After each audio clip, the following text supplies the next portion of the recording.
Alors, je te montre, regarde, si je vais dans les recettes, j'ai Concorde, tarte aux pommes, Paris-Brest. Je vais changer l'ordre. Je vais faire baba au rhum, tarte aux pommes, Concorde, Paris-Brest. Et si je recharge, tu vois que ça s'applique automatiquement. Pour accéder à des ressources uniques que j'utilise dans mes vidéos, clique sur le premier lien ci-dessous et inscris-toi. Salut, je suis Grégoire Noyel, créateur de la première formation vidéo intégrale en français sur le full site editing ou éditeur de site. Aujourd'hui, j'ai décidé de partager avec toi certains de ces contenus.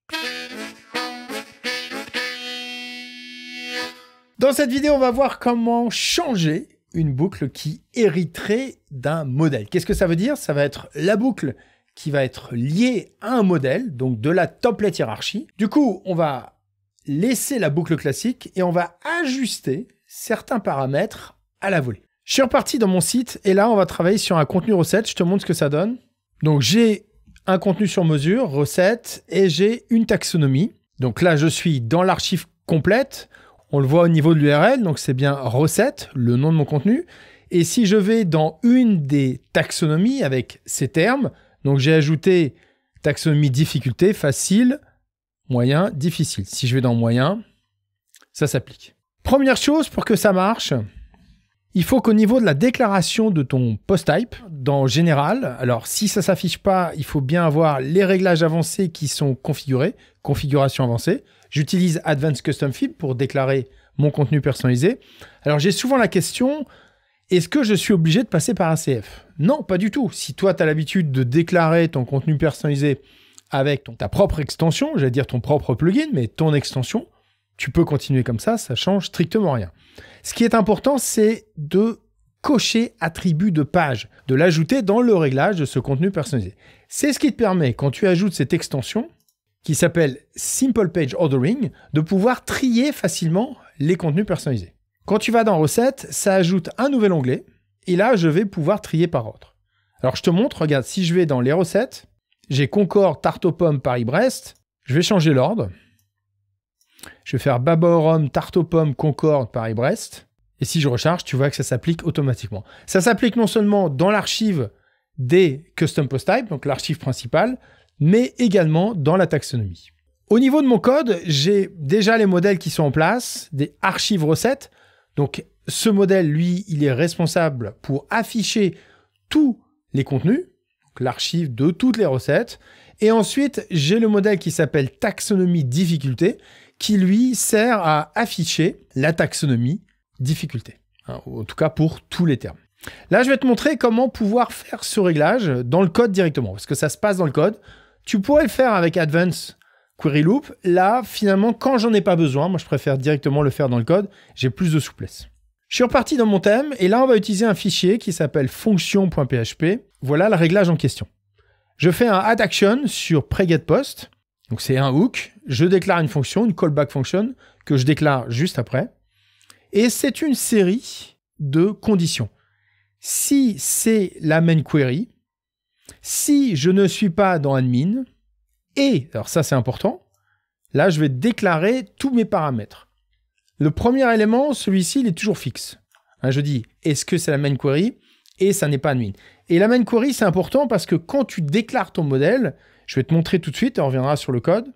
Donc si je repars dans mon modèle, au niveau de l'éditeur, pour que ça fonctionne, je vais prendre archive recette, je vais l'éditer, je vais afficher en fait le contenu de cette archive. Et au niveau de boucle de requête, tu dois bien choisir hériter à partir du modèle. Sinon, ce réglage ne fonctionnera pas. C'est très important. Quand tu es dans ce modèle standard, là je suis dans l'archive des recettes, il faut bien activer cette option. Ce n'est pas une boucle sur mesure, c'est une boucle qui hérite du modèle de la hiérarchie des modèles.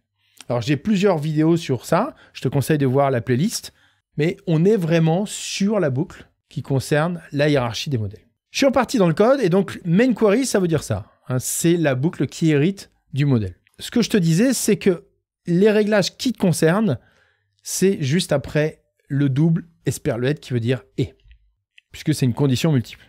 Alors, je lui dis query, donc je reprends toujours l'objet, je suis obligé de me connecter à celui-ci, is post type archive. Alors, attends, je vais enlever l'affichage comme ça, parce que ça va être plus facile de se rendre compte au niveau des réglages principaux. La condition, c'est isPostTypeArchive. Donc ça, c'est une condition spécifique à WordPress. Et je recherche le nom de mon contenu personnalisé. Alors, où le trouver? Je te montre tout de suite.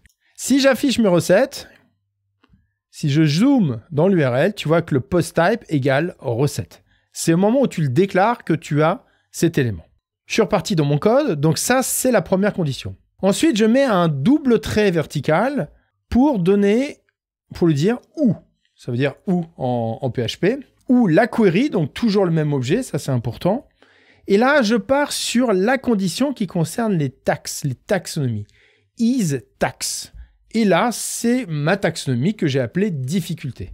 Même chose, si je repars dans le back-office et que je clique sur difficulté et que je zoome au niveau de l'URL, tu vois que taxonomie égale difficulté.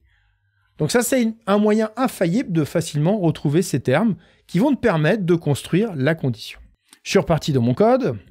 Et là, je lui dis, et à chaque fois, tu dois le connecter à query, query set, donc tu règles, order by menu order. Et ensuite, query set order ascendant, ASC.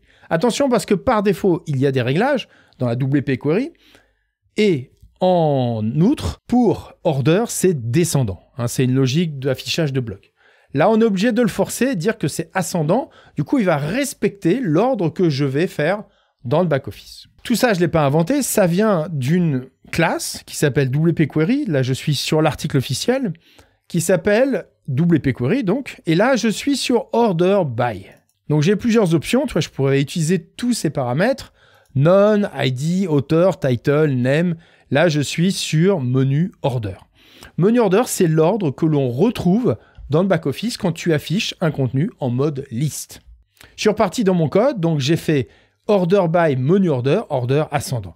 À partir de ce moment-là, il l'appliquera sur l'archive des recettes et sur la taxonomie difficulté. Du coup, si je repars dans mes recettes, eh bien c'est cet ordre, Menu Order, qui va être appliqué automatiquement. Avant, quand cette extension n'existait pas, Simple Page Ordering, on utilisait l'ordre qui se trouve ici. On mettait des numéros. C'était infernal à gérer. Si tu es intéressé pour que je te montre la même version sans code, c'est possible. Tu me le dis dans les commentaires.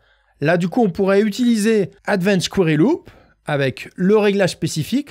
On n'utiliserait pas le bloc classique, donc qui s'appelle boucle de requête, puisqu'il n'y a pas cette option de menu order, mais on le remplacerait par une autre extension qui se cale déjà sur ce bloc.